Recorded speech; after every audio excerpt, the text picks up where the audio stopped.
In the autumn of 1941, the North Atlantic was a killing ground. German submarines, U-boats, were hunting Allied shipping in wolf packs, coordinated by radio signals encrypted with a machine called Enigma. The code it generated changed every day at midnight. The British were reading it sometimes when they could. But there were months when the U-boats changed their settings and the intelligence went dark. And in those dark months, the Atlantic convoys ran without warning and the ships went down and the men drowned. By the end of 1941, the Battle of the Atlantic was not going well for the Allies.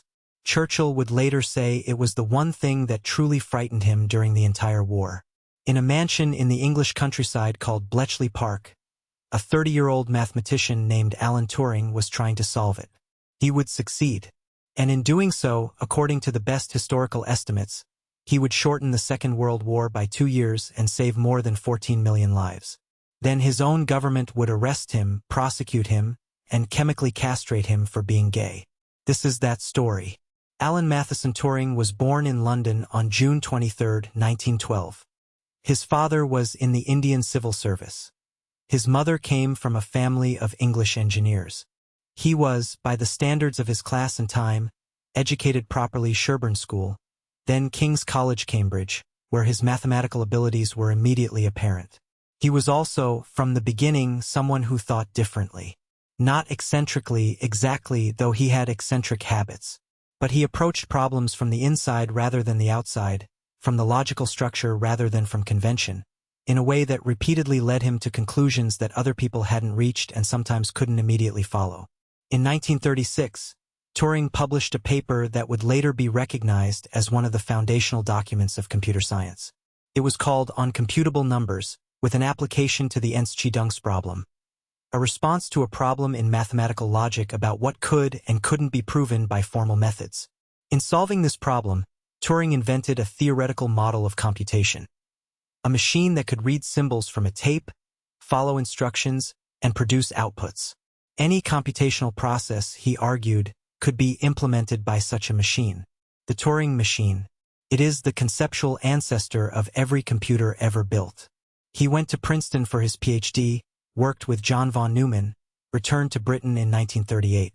And in September 1939, 2 days after Britain declared war on Germany, he reported to a Victorian estate 60 miles north of London, handed over a form, and went to work on Germany's most secret communications. The Enigma machine looked like a typewriter attached to a light board. When you pressed a key, an electrical current flowed through a series of rotating rotors, each of which substituted one letter for another, and lit up a different letter on the board. That was the encoded letter. The receiver had an identical machine set up identically. They typed the cipher text and the original message came back. The genius of Enigma was the rotors. Each time you pressed a key, the rotors turned, so the same letter pressed twice produced different encoded letters each time. The number of possible settings, the number of ways the rotors could be arranged, their starting positions, the plugboard cables that scrambled 26 additional substitutions, was astronomically large. Over 158 quintillion combinations. And every morning at midnight, the settings reset. Whatever you had figured out was void. You started again. Polish mathematicians had made the crucial first breakthrough in the 1930s, before the war.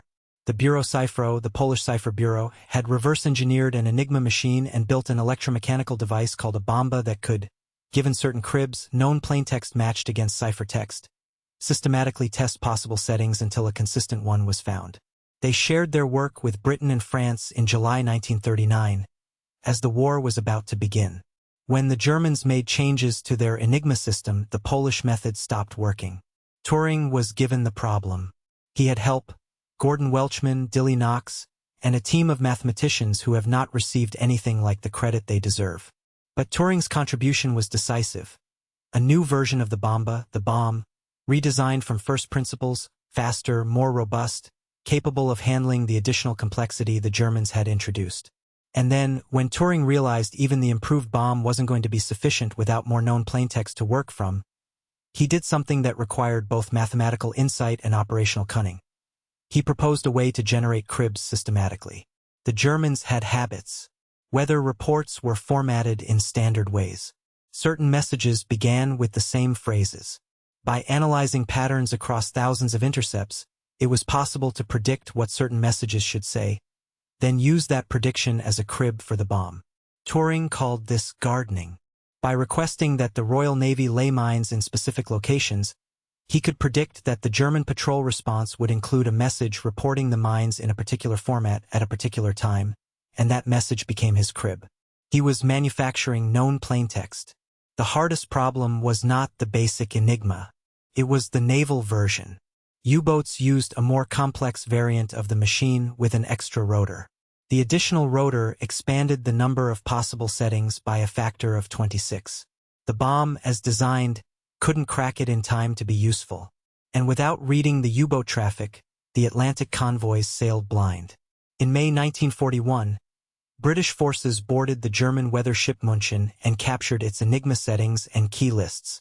In June, they boarded the submarine U-110, a desperately dangerous boarding operation in which one British sailor died, and captured its Enigma machine, its settings, and critically, its short signal code books. Turing and his team used these materials to extend their coverage into the naval system. By the end of 1941, they were reading significant portions of U-boat traffic.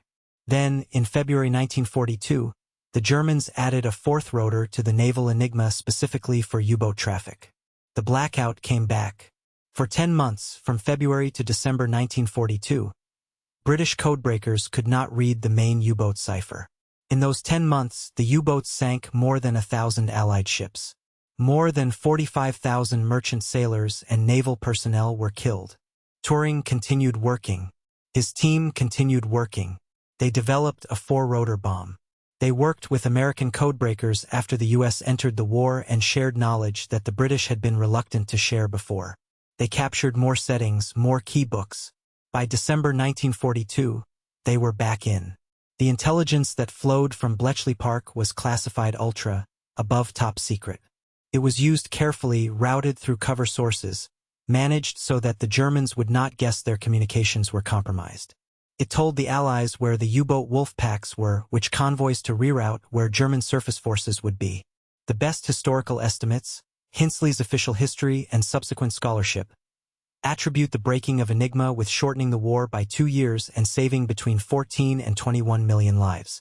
During and after the war, Turing worked on a different kind of machine. He had been thinking about computing since his 1936 paper. Now, with the war demonstrating what organized computation could do, the bombs at Bletchley ran continuously, operated by hundreds of people, processing millions of letter combinations daily. He began to think about machines that could do more than follow fixed instructions.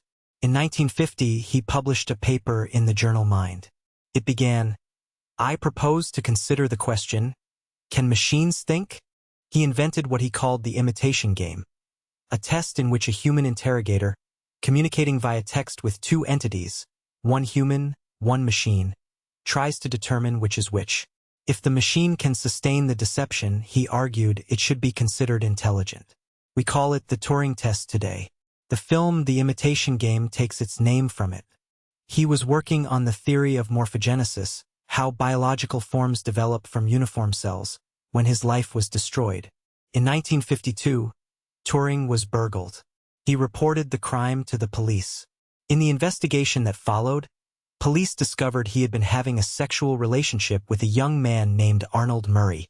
Homosexuality was a criminal offense in Britain in 1952. Turing was charged with gross indecency and convicted. He accepted, as an alternative to prison, a course of chemical castration, injections of synthetic estrogen intended to suppress sexual drive. He continued to work. He published a paper on morphogenesis in 1952. He consulted with GCHQ, the successor to Bletchley, though his security clearance had been revoked on account of his conviction and the consequent moral risk he was deemed to pose. On June 7, 1954, Alan Turing was found dead in his home. He was 41 years old. A half-eaten apple was beside his body. Cyanide poisoning was the cause of death. The coroner ruled it suicide. Whether it was intentional, a deliberate choice, or accidental, from cyanide used in a chemistry experiment he kept in the room next to where he slept, has never been definitively established. His mother believed it was an accident. Many historians believe it was a choice. The British government did not acknowledge his wartime contribution publicly until 2009.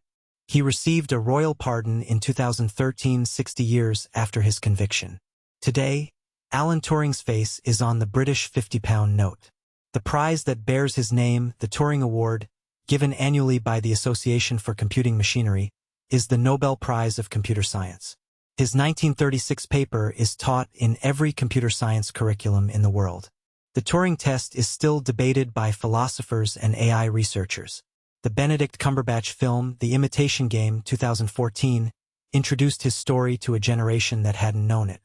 Some things in the film were simplified or dramatized, as films do. But the core was true. A man of extraordinary capability who helped save the world, and whom the world destroyed in return. The Apple logo on your phone is not named for him. But the rumor persists, and it persists because it fits the sense that everything we carry in our pockets is, at some distant remove, made possible by a man who died next to a bitten apple in a house in Manchester in 1954. He had done his best work before he was 30. He saved the lives of millions of people whose names he would never know. He imagined a future in which machines could think, and that future is now. He was given poison for it. If the story moved you, subscribe to follow the Untold front. New stories every week.